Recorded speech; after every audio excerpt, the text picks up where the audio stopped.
সারা জীবন যে খেলাপথ খেলাপথ বলে আওরাইলা এখন মুগ্ধা কইতারো না একটা কাগজে বললাম লিখা দাও যে এই আমরা যদি ক্ষমতায় আসতে পারি কাদিয়ানীদেরকে অমুসলিম ঘোষণা করব, এই কথা কি বলতে পারো না? তার মানে এই কথা যেহেতু বলো না, তার মানে বোঝা গেল তোমরা জাতীয় মুনাফিক। কথা বলা ঠিক না? বাংলাদেশের কিছু মানুষ আছে এরা ইসলামের কথা বলে কিন্তু আসল ইসলামের কথা কয় না।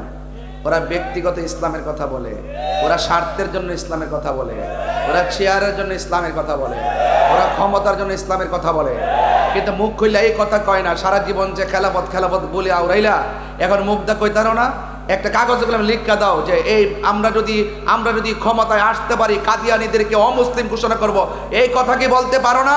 তার মানে এই কথা যেহেতু বলো না, তার মানে বোঝা গেল তোমরা জাতীয় মুনাফিক। কথা বলা ঠিক না? এই জন্য ওলি আল্লাহদের পদচরণে থাকতে হবে। এই ওলি আল্লাহদের চরণে যারা থাকবে তারা কখনো জেনে শুনে সত্যকে গোপন করে না। কথা বলেন ঠিক না বেঠে? আর ওলি আল্লাহ থেকে যারা দূরে থাকতে চায় তারা দেখবেন হক কথা কয় না, এরা ব্যক্তিগত এজেন্ডা বাস্তবায়ন করতে চায়। কথা বলেন ঠিক না?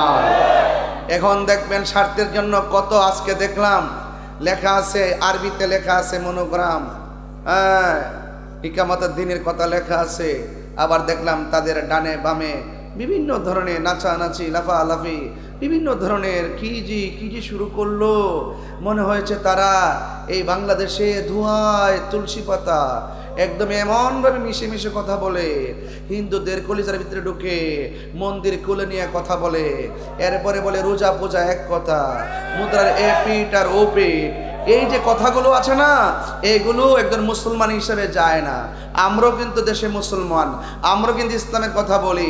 আমরা এতটুকু বলি এই দেশে মুসলমানদের ইবাদত করবে, হিন্দুরা হিন্দুদের উপাসনা করবে, আমরা তাদেরকে ডিস্টার্ব করব না, তারা আমাদেরকে ডিস্টার্ব করবে না, আমরা আমাদের দিনের দাওয়াত দিতে থাকবো, বুঝে খাটলে তারা আমাদের ধর্মের কালিমা পড়ে তারা মুসলমান হবে। এই কথাগুলো আমরা বরাবর বলে আসছি।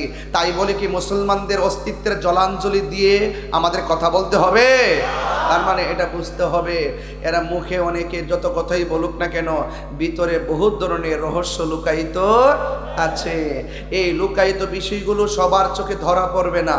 যাদের চোখের মধ্যে বেলায়েতের নূর আছে, এখানে যে হাস্তি উলামায়ে কেরাম বসা আছে, পীর মাশায়েখরা যারা বসা আছে, ওনাদের চোখের সামনে তাদের 2 নম্বরে ঠিকই ধরা পড়ছে। কথা বলেন ঠিক না বেঠে? এই জন্য আমি বলছিলাম ওলি আল্লাহর পথে মতে থাকলে আপনাকে কখনো টাকা দিয়ে কিনতে পারবে না। ওলি আল্লাহর পথে মতে থাকলে আপনাকে কখনো ডলার দিয়ে কিনতে পারবে না। কথা বলেন ঠিক কিনা?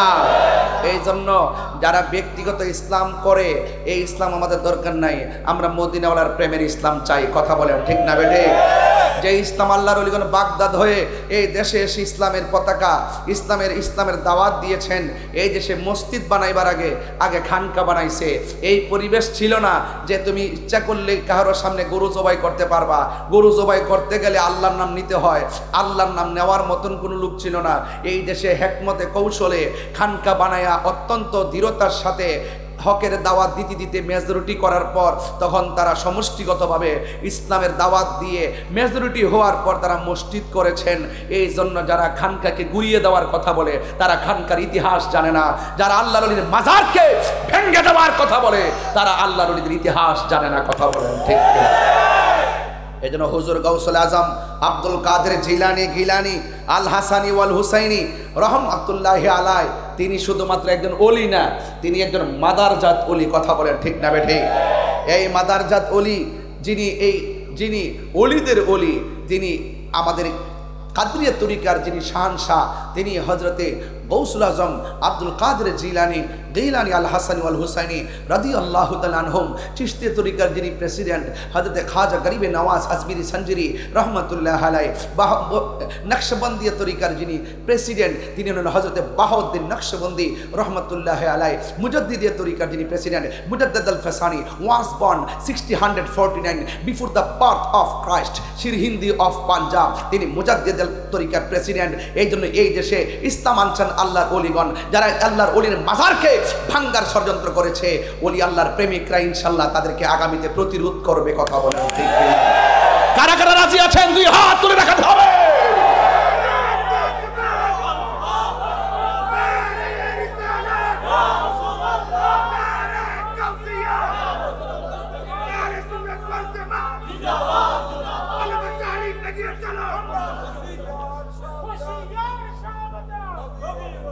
ওলি আল্লাহর রওজাতে জিন্দা না মরা? আল্লাহর ওলিদের কোনো ভয় আছে?